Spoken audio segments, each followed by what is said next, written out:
ধারাবাহিকভাবে আমাদের জানাজার আলোচনা চলছিল। মৃত ব্যক্তিকে কিভাবে আমি গোসল দিব, কিভাবে কাফন করাবো, কিভাবে জানাজার নামাজ পড়ব।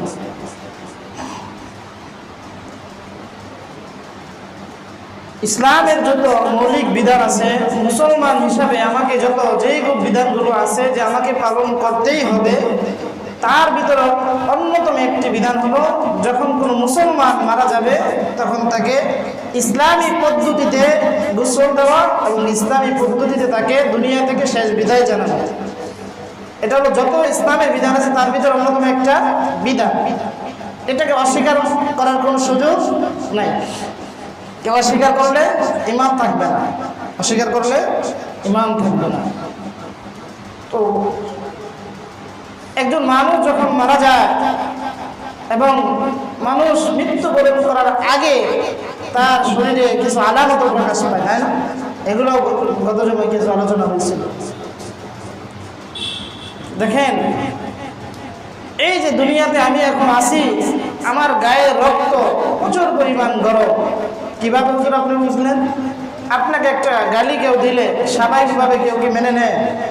কেউ সহ্য করে না। হতে পারে সে ইচ্ছা চালক, হতে পারে সে টুকাই, কিন্তু সে প্রত্যুত্তরে বলে আমার কি অপরাধ, আমাকে কেন গালি দিয়েছে, বলে কিনা?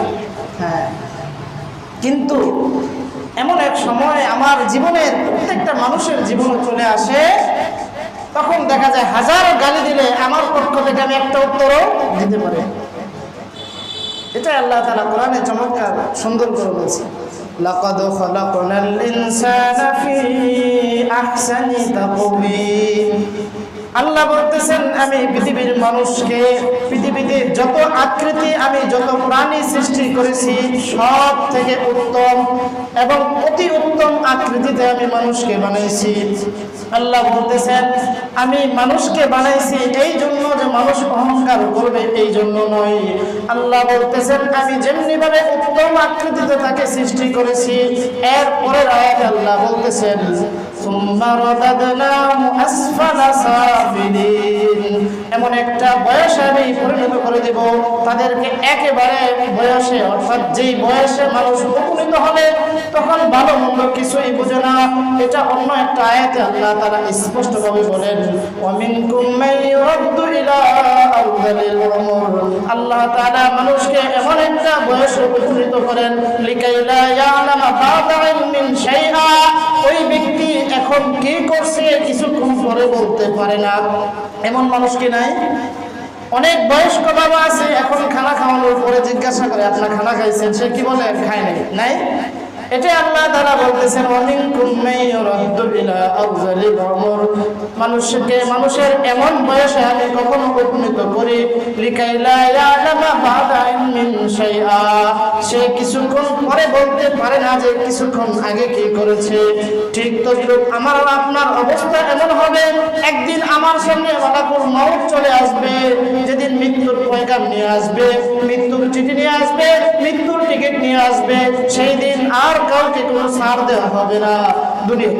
দুনিয়াতে দেখা যায় আমি পরীক্ষায় একবার যদি পাস না করি দ্বিতীয়বার সুযোগ থাকে, তৃতীয়বার সুযোগ থাকে, কিন্তু যদি মালাকুল মউত চলে আসে এক সেকেন্ড আল্লাহ আপনাকে সময় দিবে না। আল্লাহ তাআলা বলেন লিকুল্লি উম্মাতিন আজাল, পৃথিবীতে প্রত্যেকটি প্রাণী মানুষ এবং জিন জাতি সবার জন্য আমি একটা নির্দিষ্ট সময় সীমারেখা রেখে দিয়েছি। ইযা জাআ আজালুহুম, যখন ওই ব্যক্তির নির্দিষ্ট সময় চলে আসবে লা ইস্তাখিরুনা সাআতাও ওয়া লা ইস্তাকদিমুন। আল্লাহ বলেন বান্দাকে বিন্দু পরিমাণ সময় দেওয়া হবে না, তাকে ওই মালাকুল মউত থেকে বাঁচার জন্য মালাকুল মউত এসেই তার জান কবজ করে নিয়ে যাবে। এখন কথা হলো আমার আর আপনার রূহ, আমার আর আপনার জান এটা ভালোভাবে দুনিয়া থেকে যাক, আমি দুনিয়া থেকে জান্নাতের মেহমান হয়ে যেতে চাই। সবার ভিতরে এই কামনা, সবাই চায় যে হুজুর আমার মৃত্যুটা যেন ঈমানের অবস্থায় হয়, হুজুর আমার মৃত্যুটা যখন আসবে তখন যেন আমি পবিত্র অবস্থায় থাকতে পারি। কিন্তু সবার চাওয়া এবং কামনা কি পূরণ হয়? হয় না। কি কারণে হয় না? তারও কিছু কারণ আছে। আমি যে হাদিস তেলাওয়াত করেছি সেই হাদিসে আল্লাহর রাসূল বলেন মান কানা আখিরু কালামিহি লা ইলাহা ইল্লাল্লাহ, যে ব্যক্তির জবান দিয়ে দুনিয়ার থেকে সর্বশেষ কথা, সর্বশেষ বাক্য, সর্বশেষ কালিমা এটা হবে লা ইলাহা ইল্লাল্লাহ, আল্লাহর রাসূল বলেন ওই ব্যক্তি মৃত্যুবরণ করতে দেরি হবে, জান্নাতে যাইতে দেরি হবে না। তো আমার আপনার মৃত্যু যদি ভালোভাবে হতে হয় তাহলে আমাকে ইসলামের উপর চলতে হবে, ইসলামের যে বিধান আছে এগুলো আমাকে পালন করতে হবে। যদি ইসলামের বিধান আমি দুনিয়া থেকে পালন না করে যাই তাহলে মৃত্যুর সময় আমার মৃত্যু যে কঠিন যন্ত্রণা, মৃত্যুর সময় আমি বুঝতে পারবো। কারণ দেখা যায় অনেক মানুষের মৃত্যু হয়ে যায় অস্বাভাবিক অবস্থায়, অর্থাৎ মৃত্যুর আগে তার চেহারার আকৃতি ছিল এক ধরনের, মৃত্যুবরণ করার সাথে সাথে তার চেহারা পরিবর্তন হয়ে যায়। এমনও ঘটনা শুনছি মৃত্যুর পরে ওই লাশ মানুষকে দেখাইতে মানুষ ভয় পায়, এমন হয় কিনা? এমন হাজারো ঘটনা আছে। তো মৃত্যুর যন্ত্রণা কত বড় কঠিন, স্বয়ং আল্লাহর রাসূল সাল্লাল্লাহু আলাইহি ওয়াসাল্লামের কপাল মুবারক মৃত্যুর যন্ত্রণায় ঘেমে গেছেন। আমার আর আপনার কি অবস্থা হবে একটু চিন্তা করে দেখেন। তো আমার আর আপনার জবান দিয়ে সর্বশেষ কালিমা লা ইলাহা ইল্লাল্লাহ আসার জন্য আমাকে আপনাকে ঈমানের উপর মেহনত করতে হবে, আমার পুরো জিন্দেগিটাকে ইসলামের উপর প্রচার করতে হবে, ইসলামের উপর চালাইতে হবে। যদি আমি আর আপনি পুরো জিন্দেগিটাকে ইসলামের উপর চালাইতে পারি তবেই আমার দ্বারা আশা করা যায় মৃত্যুর সময় আমার জবান দিয়ে আল্লাহ তাআলা অটোমেটিকলি কালিমা জারি করে দেবে, ঠিক কিনা? পৃথিবীতে এমন কোন ডাক্তার, এমন কোন মেডিসিন, ঔষধ এখনো বের হয় নাই যে ঔষধ মানুষ পান করলে মৃত্যু যন্ত্রণা থেকে বাঁচতে পারবে, যে ঔষধ প্রয়োগ করলে মানুষ মৃত্যু যন্ত্রণা থেকে বাঁচতে পারবে। এমন কোন ইনজেকশন তৈরি হয় নাই, এমন কোন ট্যাবলেট তৈরি হয় নাই যে ট্যাবলেট মানুষ পান করলে মৃত্যু যন্ত্রণা থেকে বাঁচতে পারবে। কিন্তু একটা থিওরি আল্লাহর রাসূল সাল্লাল্লাহু আলাইহি ওয়াসাল্লাম সেই 1500 বছর আগে, 1500 বছর আগে বলে গিয়েছে। একেবারে সহজ আল্লাহর রাসূল সাল্লাল্লাহু আলাইহি ওয়াসাল্লাম বলেন যে একজন মানুষকে যখন মালাকুল মাউত তার সামনে উপস্থিত হয়ে যায়, তার ফয়সালা যদি জান্নাতের দিকে হয়, মালাকুল মাউত তার সামনে জান্নাতের নাজ নিয়ামত পেশ করতে থাকে, সে হাসতে থাকে। কিন্তু যদি ঘটনাক্রমে তার ফয়সালা যদি জাহান্নামী হয়ে যায়, আল্লাহর রাসূল বলেন মালাকুল মাউত আল্লাহ তাআলার অর্ডারে তার সামনে এমন কিছু দৃশ্য তুলে ধরে যে দৃশ্যের কারণে দুনিয়ার সব কিছু সে ভুলে যায়। সে দুনিয়ার কোনো মানুষকে চেনে না, আপনজনকে চেনে না, আত্মীয় স্বজনকে চেনে না। সে এক পর্যায়ে কঠিন কাতর হয়ে যায়, সে পানির যন্ত্রণা, দুনিয়া থেকে সে পানি চায়। এমন হয় 1 গ্লাস 2 গ্লাস 1 মগ 1 বালতি পরিমাণ পানি খেয়ে ফেলে, তারপর তার পানির পিপাসা দূর হয় না। কিন্তু আল্লাহর রাসূল বলেন যদি মুমূর্ষু ব্যক্তির পাশে বসে কেউ একটি আমল করে, সেই আমলের কারণে আল্লাহ তাআলা তার মৃত্যু যন্ত্রণা একেবারে আসান করে দিবে। আল্লাহর রাসূল সাল্লাল্লাহু আলাইহি ওয়াসাল্লাম বলেন দুনিয়ার জমিনে আমরা দুনিয়ার উদাহরণ দিয়ে ভালোভাবে বুঝি। যদি কোনো বাচ্চা দুধের জন্য মায়ের কাছে কান্না করে, মা বাচ্চাকে দুধ দেয়, এমন হয় দুধ খাওয়াইতে খাওয়াইতে এক পর্যায়ে বাচ্চা ঘুমিয়ে পড়ে। এমন হয় বাচ্চা কখন ঘুমাইছে বাচ্চাও জানে না, সাথে সাথে মাও ঘুমিয়ে যায়, মাও জানে না যে কখন সে দুধ পান করে ঘুমিয়ে গেছে। আল্লাহর রাসূল বলেন কোন মুমূর্ষু ব্যক্তির পাশে বসে যদি কোনো ব্যক্তি সূরা ইয়াসিন তেলাওয়াত করে, সূরা ইয়াসিন তেলাওয়াতের ফজিলতে ওই ব্যক্তির মৃত্যু এত আসান, এত সহজ হবে। ওই শিশু যেইভাবে দুধ পান করার কারণে কখন তার ঘুম এসে গেছে সে জানে না, ঠিক তদ্রুপ কোনো মুমূর্ষু ব্যক্তির পাশে বসে যদি তার আত্মীয় স্বজন, তার সন্তান, তার ভাই কেউ যদি সূরা ইয়াসিন পাঠ করে, সূরা ইয়াসিন পাঠ করার কারণে কি হবে, তার জান আল্লাহ তাআলা কখন নিয়ে যাবে, মৃত্যুর যে কষ্ট, কোনো কষ্টই তার অনুভূত হবে না। কিসের বিনিময়ে? কোরআনের বিনিময়ে। কিসের বিনিময়ে? আল্লাহ রাসূল সাল্লাল্লাহু আলাইহি ওয়াসাল্লাম আরেক হাদিসের ভিতরে বলেন ইন্না লিকুল্লি শাইইন কলবান, পৃথিবীর প্রত্যেকটা প্রাণীর ভিতরে আল্লাহ তাআলা একটা কলব দিয়েছেন। ওয়া কলবুল কুরআন সূরাতু ইয়াসিন, আর কোরআন যেহেতু একটা আমাদের ঐশিক গ্রন্থ, আল্লাহ তাআলার পক্ষ থেকে বিধান, আল্লাহর রাসূল বলেন প্রত্যেকটা জিনিসের কলব আছে, প্রত্যেকটা জিনিসের হেডকোয়ার্টার আছে, প্রত্যেকটা জিনিসের হৃদয় আছে। আল্লাহর রাসূল বলেন ওয়া কলবুল কুরআন সূরাতু ইয়াসিন, আর কোরআনের কলম হলো, কোরআনের অন্তর হলো সূরা ইয়াসিন। আল্লাহর রাসূল আরেক হাদিসের ভিতরে বলেন মান ক্বারা সূরাতা ইয়াসিন ফি সাদরিন নাহার কুজিয়া হাওয়াইজুহু। আল্লাহর রাসূল বলেন কেউ যদি দিনের শুরুতে অর্থাৎ ফজরের নামাজের পরে সূরা ইয়াসিন তেলাওয়াত করে ওই দিনের যত সমস্যা এগুলো আল্লাহ তাআলা গায়বীভাবে পূরণ করে দিবে। আরেক হাদিসের ভিতরে আল্লাহর রাসূল বলেন কেউ যদি সূরা ইয়াসিন একবার পাঠ করে 10 বার কোরআন শরীফ পাঠ করলে যে পরিমাণ সওয়াব, একবার পাঠ করার কারণে তার সমপরিমাণ সওয়াব। এর থেকে আশ্চর্য হলো যদি মালাকুল মউত আপনার কাছে আপনার আত্মীয় স্বজনের কাছে চলে আসে, তখন যদি কোনো ব্যক্তি পাশে বসে সূরা ইয়াসিন পাঠ করে, কি ফজিলত মুফাসসিরিনে কেরাম এই সূরার ব্যাখ্যার ভিতরে লেখেন।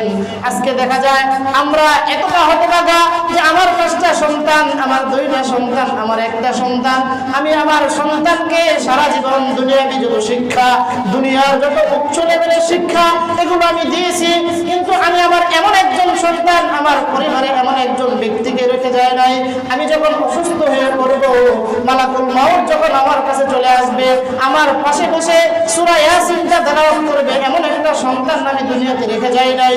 কিয়ামতের ময়দানে যখন আমি হাউজে কাউসারে পানি পান করার জন্য আল্লাহর রাসূলের দ্বারস্থ হব, আল্লাহর রাসূলের কাছে চাইব, আল্লাহর রাসূল বলবে আল্লাহ তাআলা তোর কাছে আমার 5টা উম্মত দিয়েছিল, তুমি 5টা সন্তানকে দুনিয়ার শিক্ষায় শিক্ষিত করেছো, 5টা সন্তানকে তুমি দুনিয়ার যত উচ্চ লেভেলের শিক্ষা হতে পারো সেগুলো দিয়েছো, কিন্তু তুমি একটা সন্তানকেও আল্লাহর রাসূলের উপর ইসলামের উপর প্রতিষ্ঠা করে যাও নাই। অতএব আজকে তোমার জন্য হাউজে কাউসারের বরাদ্দ তোমার জন্য নাই। একটা সন্তান আমি আমার পরিবার থেকে এমন একজন সন্তান রেখে যাইতে পারি নাই, যেই সন্তান আমার যখন মৃত্যুর খবর চলে আসবে, মৃত্যুর সংবাদ চলে আসবে, আমার পাশে বসে ইয়াসিন ওয়াল কুরআনুল হাকিম পড়বে, এমন একটা সন্তান আমি রেখে যাই নাই। এটা অনেক বড় দুঃখজনক একটা বিষয়। এই জন্য সবার কাছে আকুল আবেদন, আপনি দুনিয়াবী শিক্ষা যত পারেন তত দেন, কোনো সমস্যা নাই, তবে প্রাথমিকভাবে মৌলিক যে শিক্ষা, যে শিক্ষা লাভ করলে আপনার সন্তান 5 ওয়াক্ত নামাজ ঠিক মতো পড়তে পারবে, যে শিক্ষা লাভ করলে আপনি যখন মারা যাবেন আপনার সন্তান আপনার গোসল দিতে পারবে, আপনার সন্তান কাফনে কাপড় পরাইতে পারবে, আপনার সন্তান আপনার জানাজা পড়ে দুনিয়া থেকে উত্তমভাবে আপনাকে বিদায় দিতে পারবে, যে শিক্ষা দিলে আপনার সন্তান দুনিয়াতে হালাল হারাম চিনতে পারবে, ইসলাম ওই শিক্ষার কথা বলতেছে। ইসলাম এটা বলে না দুনিয়াবী শিক্ষার প্রয়োজন নাই। আমি বলি দুনিয়াবী শিক্ষা যত পারেন তত দেন, কোনো সমস্যা নাই, তবে এই শিক্ষা অবশ্যই দিতে হবে যে শিক্ষা আপনার ছেলেকে 5 ওয়াক্ত নামাজ সঠিকভাবে শেখায়, যে শিক্ষা আপনার ছেলেকে বসে পেশাব করা শেখায়, যে শিক্ষা আপনার সন্তানকে আপনি মারা গেলে আপনার সামনে দাঁড়িয়ে বাবার লাশকে সামনে দাঁড়িয়ে সন্তান জানাজা পড়বে, এর থেকে উত্তম দৃশ্য কি পৃথিবীতে আর হতে পারে?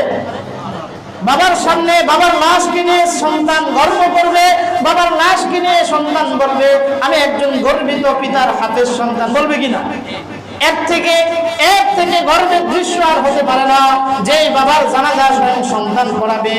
এই জন্য আমি বলি দুনিয়াবী শিক্ষা দেন, কোনো সমস্যা নাই, আফসোস নাই, তবে আজকে দুঃখজনক হলো সত্য আমরা দুনিয়াতে এতটা ডুবে গেছি, দুনিয়ার শিক্ষায় আমার কাছে সব কিছুর মূল হয়ে গেল।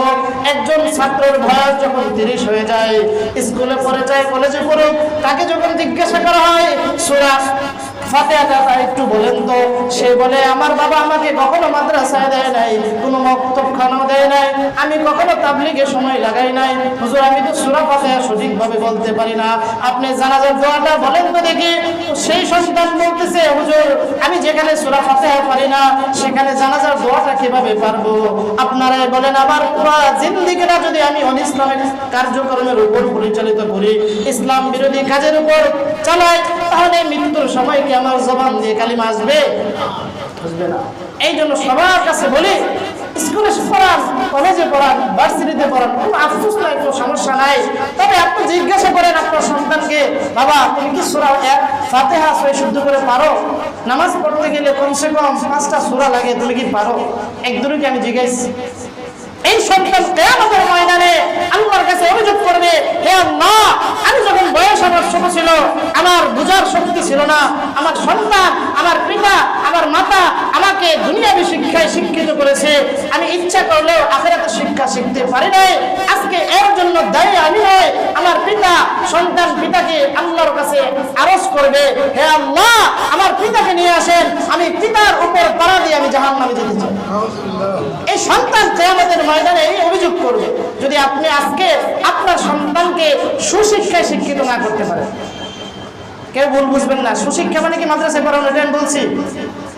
সুশিক্ষা মানে কি মাদ্রাসায় পড়ানো, এটাকে আমি বলছি একবারও কিন্তু বলি নাই। হ্যাঁ, আমি বলছি যেই প্রতিষ্ঠানে পড়লে, যেই শিক্ষা গ্রহণ করলে আপনার সন্তান আল্লাহর ঠিকানা পাবে, আপনার সন্তান 5 ওয়াক্ত নামাজ কিভাবে পড়তে পারবে এটা জানতে পারবে, আপনার সন্তান আপনার জানাজা পড়াইতে পারবে, আপনার সন্তান দুনিয়াতে হালাল হারাম চিনতে পারবে, ওটাই হলো সুশিক্ষা, ঠিক কিনা? এটা সেই কলেজে হোক, চাই স্কুল হোক, চাই মাদ্রাসা হোক, যেই প্রতিষ্ঠানে হবে ওটাই হলো আসল শিক্ষা।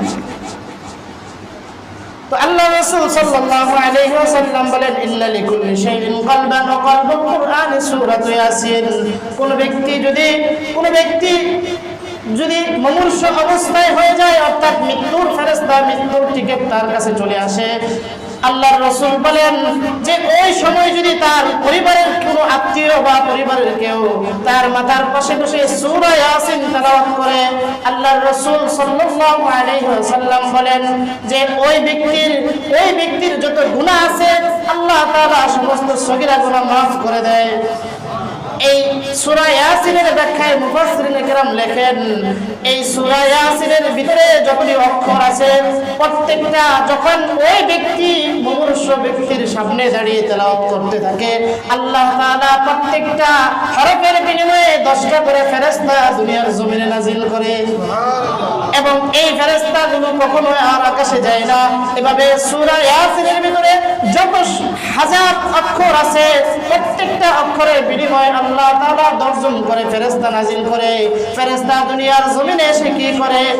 ফেরেশতা দুনিয়ার জমিনে এসে ইসাল্লুনা আলাইহি, ওই ব্যক্তির জন্য, যেই ব্যক্তি দুনিয়া থেকে বিদায় হয়ে যাবে ওই ব্যক্তির জন্য আল্লাহর দরবারে রহমতের দোয়া করতে থাকে। ওয়াস্তাগফিরুনা লাহু, এবং তার জন্য ক্ষমা প্রার্থনা করতে থাকে। যদি ঘটনাক্রমে ওই ব্যক্তির হায়াত চলে যায়, যদি মৃত্যুবরণ করে, ওই ফেরেশতাগুলো আর আকাশে যায় না। ওই ফেরেশতাগুলো ওই ব্যক্তির জানাজায়, ওই ব্যক্তির গোসলে তারা শরীক থাকে। যখন ব্যক্তিকে গোসল দেয়, কিভাবে গোসল দেয় ফেরেশতারা দেখতে থাকে, কিভাবে কাফন পরিধান করে ফেরেশতারা দেখতে থাকে। ওই ব্যক্তির জানাজায় ওই ফেরেশতাগুলো শরীক হয়ে ওই ব্যক্তির জানাজা পড়ে। সুবহানাল্লাহ। আল্লাহ রাসূল সাল্লাল্লাহু আলাইহি ওয়াসাল্লাম এক হাদিসের ভিতরে বলেন, কোন ব্যক্তির জানাজায় যদি 3 কাতার মানুষ হয়, কয় কাতার? কোন ব্যক্তির মানুষের জানাজায় যদি 3 কাতার মানুষ হয়, আল্লাহর রাসূল বলেন কিয়ামতের ময়দানে ওই ব্যক্তির জন্য আল্লাহর রাসূল সুপারিশ করবেন। এই জন্য দেখা যায় আমরা মারা গেলে মাইকিং করে ফোন দিয়ে অমুক জায়গা থেকে গাড়ি 2টা পাঠাইতে হবে, অমুক ভাই মারা গেছে, অমুক নেতা মারা গেছে, মানুষ আসবে না, টাকা দিয়ে পয়সা দিয়ে আনতে হয়, তাই না? এমন হয় না? এমন হয় না আমার একজন আত্মীয় মারা গেছে, আমার কোনো বড় নেতা মারা গেছে, আমি ফোন করি যে কোন জায়গা থেকে গাড়ি আসতে হবে, আপনারা জানেন না নাকি? অবশ্যই এমন হয় না। আমি বলি আপনি দুনিয়া থেকে মানুষের সেবা, দুনিয়া থেকে নিজেকে এমন ভাবে গঠন করেন যে আপনাকে ফোন করে আনতে হবে না। যখন কেউ আপনার মৃত্যুর সংবাদ শুনবে অটোমেটিকলি আপনার জানাজায় তারা শরীক হয়ে যাবে, ঠিক কিনা? হ্যাঁ, আপনাকে দুনিয়া থেকে ওই চরিত্রবান হয়ে যেতে হবে। স্লোগান দিয়ে আমার অমুক ভাইয়ের চরিত্র ফুলের মতো পবিত্র, অথচ পুরা বাস্তব জীবনটাই ইসলাম বিরোধী কাজের উপরে, পুরা বাস্তব জীবনটাই সুদের উপরে, কিন্তু আমরা স্লোগান দিতেছি কি ফুলের মতো পবিত্র।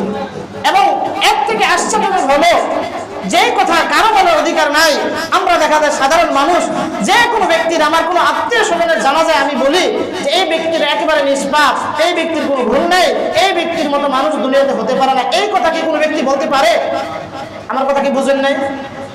দেখা যায় আমার কোন আত্মীয় স্বজনের লাশের সামনে দাঁড়িয়ে আমি বক্তব্য দিচ্ছি যে অমুক ভাই এত ভালো মানুষ ছিল, তার মতো মানুষ দুনিয়াতে নাই, এই কথা কি কোনো ব্যক্তি বলার অধিকার আছে?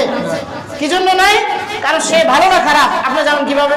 তার মনের খবর কি আপনি জানেন? ওখানে বক্তব্য দেওয়ার সময় না, ওখানে বরং এটা বলা দরকার যে যেই ভাই দুনিয়া থেকে চলে গেছে আমরা তার জন্য সকলে দোয়া করি আল্লাহ তাআলা যেন তার ভুলগুলো ক্ষমা করে তাকে জান্নাতবাসী করুন, ঠিক না? এটা না দিয়ে আমরা দুনিয়াতে আমি তাকে একেবারে পবিত্র করে দিচ্ছি। আল্লাহ না করুক এই ব্যক্তি যদি গুনাহ করে থাকে, এই ব্যক্তির ঠিকানা যদি জাহান্নামে হয়ে থাকে, আপনি তো জান্নাতে পাঠাই দিলেন। এটা কারোর জন্য উচিত না। এটা কারোর জন্য, যত বড় ব্যক্তি হোক না কেন, এই কথা বলার সুযোগ নাই। তো যেই কথা বলতেছিলাম, আমাকে দুনিয়া থেকে এমন কাজ করে যেতে হবে, আমি দুনিয়া থেকে যদি আল্লাহকে রাজি খুশি করে যেতে পারি, আমার জানাজায় মানুষ হবে না হবে এটার জন্য চিন্তা করার কোনো প্রয়োজন নাই। আমার জানাজা কে পড়াবে এটাও চিন্তা করার প্রয়োজন নাই। যদি আমি মাওলাকে রাজি খুশি করে যেতে পারি, আমার রবকে রাজি খুশি করে যেতে পারি, অটোমেটিকলি আল্লাহ তাআলা আকাশ থেকে ফেরেশতা পাঠিয়ে দেন। সাহাবায়ে কেরামের ঘটনা পড়লে এমন হাজার হাজার ঘটনা যে আল্লাহ রাসূল বলছেন, এক সাহাবীর জানাজায় আল্লাহর রাসূল পা মুবারক সামান্য উঁচু করে দাঁড়াইছে, সামান্য উঁচু করে দাঁড়াইছে। সাহাবায়ে কেরাম রাদিয়াল্লাহু আনহুম প্রশ্ন করলেন, আল্লাহ রাসূল আপনি আপনার পা মুবারক উঁচু করে দাঁড়ালেন কেন? আল্লাহ রাসূল বলতেছে, এই ব্যক্তির জানাজায় এত পরিমাণ ফেরেশতা আকাশ থেকে, এই সাহাবীর জানাজায় এত পরিমাণ ফেরেশতা আকাশ থেকে নাজিল হয়েছে যে জমিনে আমি পা রাখার মতো জায়গা পাইতেছি না। সুবহানাল্লাহ। দুনিয়াতে আমাদের ক্ষেত্রে যেমন হবে না, এটা হতে পারে না, হতে পারে, অসম্ভব কিছু না। তো এই জন্য দেখেন, আল্লাহ তাআলার প্রিয় বান্দা যারা, তারা দুনিয়া থেকে আস্তে আস্তে বিদায় নিয়ে চলে যাইতেছে। তো আমার তো এমন হতে হবে যে আমি যখন মারা যাব, 5টা লোক, 2টা লোক, অন্তত আমার ছেলে যাতে করে আমার কবরের পাশে দাঁড়িয়ে, আমার কবরের পাশে দাঁড়িয়ে এই কথা বলতে পারে যে আল্লাহ, এই যে আপনার বান্দা যাকে কবরস্থ করে রেখে আসছি, সে দুনিয়াতে অনেক গুনাহ করছে, আমি সন্তান হয়ে তার জন্য দোয়া করতেছি, হে আল্লাহ আপনি তাকে ক্ষমা করে দেন। এভাবে যদি সন্তান বাবার জন্য দোয়া করে, আল্লাহ তাআলা কি গুনাহ মাফ করতে পারে না? অবশ্যই পারে। এবং যদি ছেলে যদি হাফেজ হয়ে থাকে, বাবার কোরআনের পাশে, বাবার কবরের পাশে গিয়ে অটোমেটিকলি সে সূরা ইয়াসিন তেলাওয়াত করবে, সূরা মুলক তেলাওয়াত করবে, অন্যান্য সূরা তেলাওয়াত করবে। এই জন্য আমরা দুনিয়া থেকে তো থাকার জায়গা একদিন তো চলেই যেতে হবে। তো যাওয়ার জন্য আমি কি করে যাচ্ছি, কি রেখে যাচ্ছি, এটা একটু চিন্তার বিষয়। তো যাই হোক, যেই জানাজার কথা বলতেছিলাম, গত জুমায় কিভাবে গোসল দেব এই আলোচনা হয়েছিল, তাই না? হ্যাঁ, দেখি ইনশাল্লাহ হয়তো সামনের জুমা বা পরের জুমায় প্র্যাকটিক্যাল দেখায় দিলে, একজন এভাবে সামনে রেখে কিভাবে আমি মৃত ব্যক্তির কাফনের কাপড় রাখবো, কোনটা আগে কোনটা পরে, একেবারে প্র্যাকটিক্যাল দেখায় দিলে সবাই একবারে সচক্ষে দেখলে আমার জন্য কাজটা করা কি হবে, সহজ হবে। এটা ভালো হয় না? আচ্ছা, দেখেন ইনশাল্লাহ আলোচনা শেষ হবে। তো দেখেন, আপনার বাবা মারা গেল, আপনি স্বাভাবিকভাবে ভারাক্রান্ত, স্বাভাবিকভাবে আপনার অন্তরটা খুব ব্যথিত, স্বাভাবিক। ওই সময় কি করি আমি, আমার অনাকাঙ্ক্ষিত, আমার অজান্তে আমার বাবার কাপড়ের কাপড় এমন টাকা দিয়ে আসতেছে যেটা সুদের টাকা, আমার বাবার কাপড়ের টাকা এমন টাকায় আসতেছে যার যে টাকার ভিতরে অন্য মানুষের হক রয়েছে। এটা যেন না হয়, এটা যেন না হয়। আমি গোসলের কথা গত সময় বলছিলাম যে গোসল হলো একেবারে সহজ, মৃত ব্যক্তি গোসল দেওয়ার পদ্ধতি একেবারে সহজ। তো গোসল যখন আমি দিব, গোসল দেওয়ার আগে যে কাজগুলো, যে মৃত ব্যক্তির পুরনো যে কাপড় আছে এগুলো একটা চাদর দিয়ে সরাই ফেলা, মৃত ব্যক্তিকে আলাদা একটা স্থানে নিয়ে পর্দা দিয়ে সেখানে গোসল করানো, এবং যদি ওই ব্যক্তির উপর গোসল ফরজ না হয়ে থাকে তাহলে স্বাভাবিকভাবে ওযু করানো, মুখের ভিতরে এবং নাকের ভিতরে পানি দেওয়ার প্রয়োজন নাই, স্বাভাবিকভাবে তাকে ওযু করানো, হাত মুখ এবং মাথা মাসা করা, পা ধুয়ে দেওয়া। এরপর বলছিলাম গোসলের ক্ষেত্রে মধ্যে সব থেকে আমাদের কাছে কঠিন মনে একটা কাজ, সেটা হলো মৃত্যু ব্যক্তিকে ইস্তেঞ্জা করানো। এটা তো বলে দিছি যে একজন এভাবে আলতো করে তাকে উঠে ধরে পেটের উপরে এখানে হালকাভাবে চাপ দিবে, হালকাভাবে চাপ দিলে যদি পিছনের রাস্তায় কোনো ময়লা থাকে ওটা বের হয়ে যাবে। এরপর পানি দিয়ে পরিষ্কার করে দেবে। এরপর প্রথমে বাম কাঁধ করবে, মৃত ব্যক্তি কি করবে, বাম কাঁধের উপরে এভাবে শোয়াবে, এরপর পানি দিবে যাতে করে নিচের পুরো অংশ ভিজে যায়। এরপর আবার ডান কাঁধের উপরে শোয়াবে, এরপর পানি দিবে, এরপর সাবান ইত্যাদি দিয়ে সুন্দরভাবে গোসল দিয়ে দিবে। একেবারে সহজ। আমরা যে কেউ ইচ্ছা করলে, হুজুর আমার হিম্মত আছে, আমার বাবার গোসল আমি দিব, আমার দাদার গোসল আমি দিব, ইচ্ছা করলেই পারেন, ইচ্ছা করলেই পারেন। গোসল দেওয়ার পরে যেই কাজটা আমরা দেখা যায় কাপড়ে কাপড় পরানোর ক্ষেত্রে আমাদের অনেক ভুল হয়ে যায়, অনেক কি হয়ে যায়। পুরুষের কাপড়ের কাপড় কয়টা জানেন না আপনারা? ঘুমাইতেছে নাকি সবাই? পুরুষের কাপড়ের কাপড় কয়টা? আপনি কবরে যাবেন, আপনার কাপড়ের কাপড় কয়টা এটি আপনি জানেন না। হ্যাঁ, এই জন্য কাপড়ে কাপড়ে একটা জরুরি একটা মশলা বলি। এই যে কথাটা বললাম, দুনিয়া থেকে যদি এমন হয় যে আপনি হয়তো পারে আপনি যেখানে আছেন আপনার পিতা অনেক দূরে আছে, আপনি ইচ্ছা করলে আপনার পিতার কাপড়ের কাপড় অগ্রিম কিনে রাখতে পারেন। কি জন্য? যখন আপনার বাবা মারা গেল আপনার এখান থেকে যেতে 8 ঘন্টা লাগবে। কয় ঘন্টা? 8 ঘন্টা ধরে। কিন্তু এর ভিতরে হয়তো গোসল কাপড় করানো হয়ে যাবে। এমনও হয়, এমন হাজারো ঘটনা আছে যে কাপড়ের কাপড় কে কিনে দিছে কেউ জানে না। হতে পারে যে ব্যক্তি কাপড়ের টাকা দিছে তার মনের ভিতরে এই আশা যে আমাকে টাকা দিবে, কিন্তু আপনি তো টাকা দেন না। এই জন্য যদি এমন হয় আপনার বাবা একেবারে মুমূর্ষু অবস্থায় চলে গেছে, হয়তো মৃত্যুর ডাক চলে আসবে, আগে থেকে আপনি হয়তো বাসায় টাকা রেখে দেন অথবা কাপড়ের কাপড় কিনে রাখেন। অনেকে বলে হুজুর কাপড়ের কাপড় কিনলে আগে নাকি মৃত্যু হয়ে যায়, এটা কি আপনারা বিশ্বাস করেন? বা কাপড়ের কাপড় কিনে রাখলে ওই ঘরে শয়তান আসে, এগুলা সব ফালতু কথা, এগুলা কি বাজে কথা। হ্যাঁ, যদি এই সন্দেহগুলো থাকে, আপনি জানেন আপনার বড় ভাই সুদী কারবারির সাথে সম্পৃক্ত, যখন আপনার বাবা মারা যাবে আপনার ভাই আপনাকে টাকা দিতে চাইবে না, এই জন্য আপনি আগেই অগ্রিম কাপড় কিনে রাখবেন। বাবাকে বলে রাখবেন কাপড়ের টাকা আমি দিব, আমি কাপড় কিনে দিব, যাতে করে মৃত্যুর সময় ওই ব্যক্তির বিদায়টা দুনিয়া থেকে উত্তম ভাবে হয়। কিভাবে হয়? উত্তম ভাবে। পুরুষের কাপড়ের কাপড় কয়টা? 3টা, আর মহিলা 5টা। এগুলো খেয়াল করুন। হ্যাঁ, 1 নাম্বার হলো চাদর। 1 নাম্বার কি? চাদর। 2 নাম্বার লুঙ্গি। 3 নাম্বার হলো জামা পুরুষের। ঠিক আছে না? হ্যাঁ, এখন এটা কিভাবে আমি প্রথমে খাটের উপরে কিভাবে বিছাবো? আগে কি চাদর, না আগে লুঙ্গি, না আগে জামা? আগে কি বিছাইতে হবে? হ্যাঁ, এবং চাদর এটা সব থেকে লম্বা থাকবে।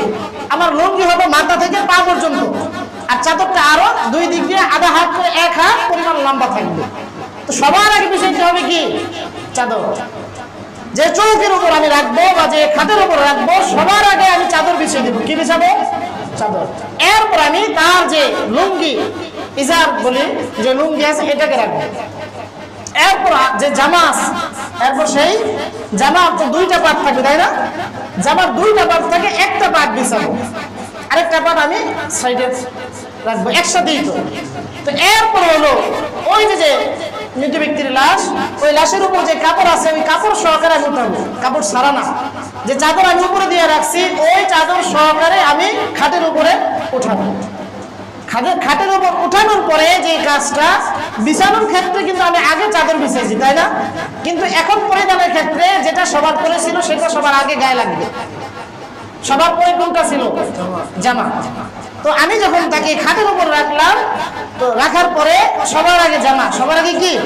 এই যে জামার 1 পাট নিচে রেখে দিয়েছি, আরেক পাট সাইডে আছে, মাথা আমি কেটে রাখছি, এটা সবার আগে পরিধান করাই দিই। তো যখন জামা পরিধান করাই দিব তখন কি হবে? লুঙ্গি। লুঙ্গির বিষয়টা হলো জামার আগে লুঙ্গি না আগে লুঙ্গি? বলে তো দেখি। এখানে মৃত ব্যক্তিকে কাপড়ে কাপড় পরাইছেন এমন কেউ নাই। আগে লুঙ্গি হবে না আগে জামা হবে? হ্যাঁ, আগে জামা। আপনারা করছেন তো, সমস্যা নাই, আগে জামা, তাই না? এরপর লুঙ্গিটা আগে কি ডান কাঁধ উঠবে না বাম কাঁধ উঠবে? অর্থাৎ কাপড় ডান দিক থেকে উঠবে না বাম দিক থেকে উঠবে? আপনারা কেউ জানেন না? আমি তো বলবো, আপনাদেরকে জিজ্ঞাসা করতেছি। এই যে মৃত ব্যক্তি ধরেন আছে এখানে, এই সাইডে কাপড়, এই সাইডে কাপড়, এখন কাপড় কি আগে ডান দিক থেকে উঠাবেন না আগে বাম দিক থেকে?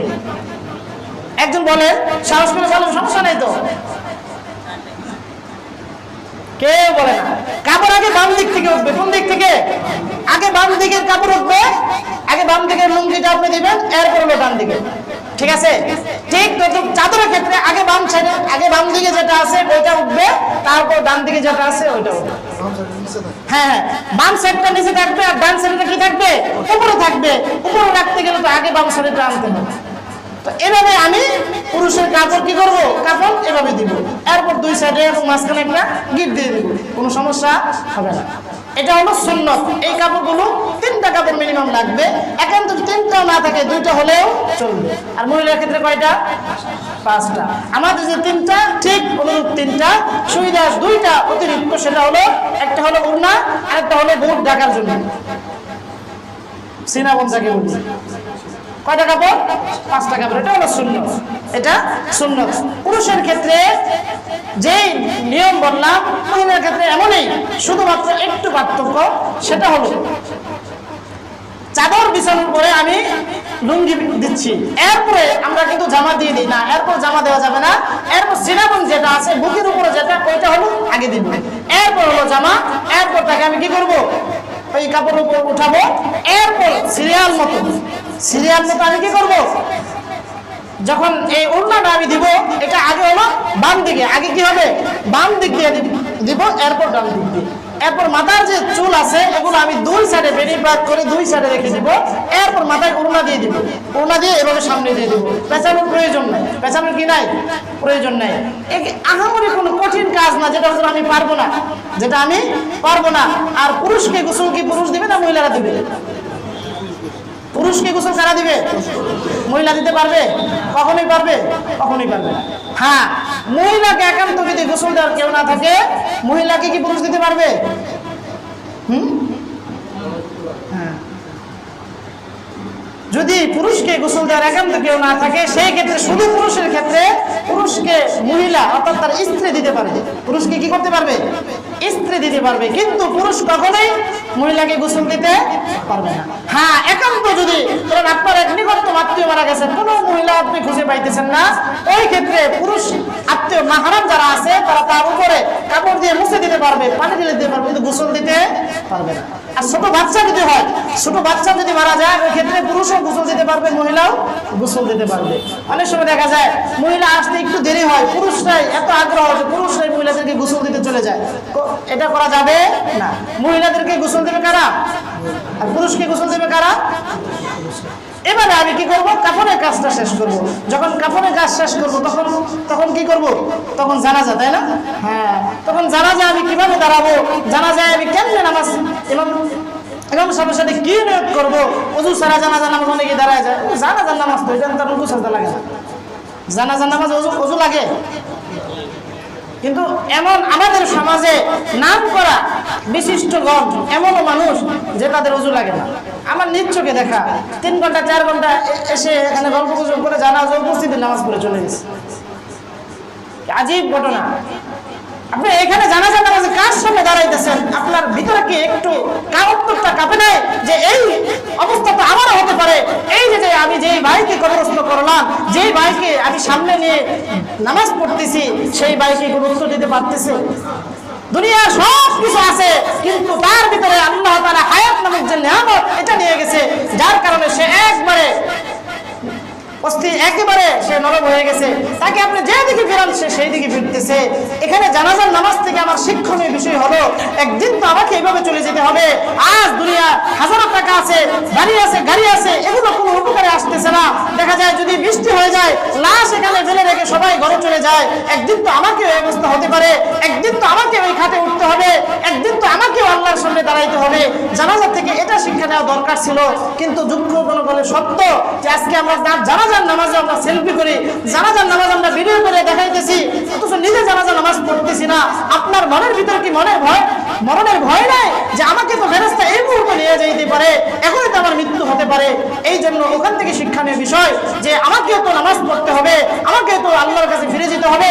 আমার এক উস্তাদ বলতেন যে তুমি নামাজ পড়া শুরু করো, তোমার উপর মানুষ নামাজ পড়ার আগে। নিজে নামাজ শুরু করো, নিজের নামাজ মানুষ পড়ার আগে। এই জন্য সবাইকে আকুল আবেদন এটাই যে আমাকে তো কবরে যেতে হবে, আমাকে তো রবের সামনে দাঁড়াইতে হবে। তো সেই রবের সামনে আমি খালি হাতে যদি যাই, রব আমার সাথে ভালো আচরণ করবে না। এই জন্য আমার আত্মীয় স্বজন যখন মারা যাব, তখন আমি মানুষকে বোঝানোর চেষ্টা করব, আমি উত্তমভাবে আমার বাবার গোসল দিব, আমার আত্মীয় স্বজনের গোসল দিব, উত্তমভাবে কাফন পরানোর চেষ্টা করব। এরপর আমি কিভাবে জানাজার নামাজ পড়ব, কোথায় দাঁড়াবো, এবং লাশ ইমাম সাহেবের বুক বরাবর রাখবো না কোথায় রাখবো, এবং কয় তাকবীরে আমি জানাজা পড়বো, ইনশাআল্লাহ আগামী জুমায় আলোচনা হবে। যে আলোচনাগুলো করলাম, আল্লাহ তাআলা আমাদের সবাইকে আমল করার তৌফিক দান করুন।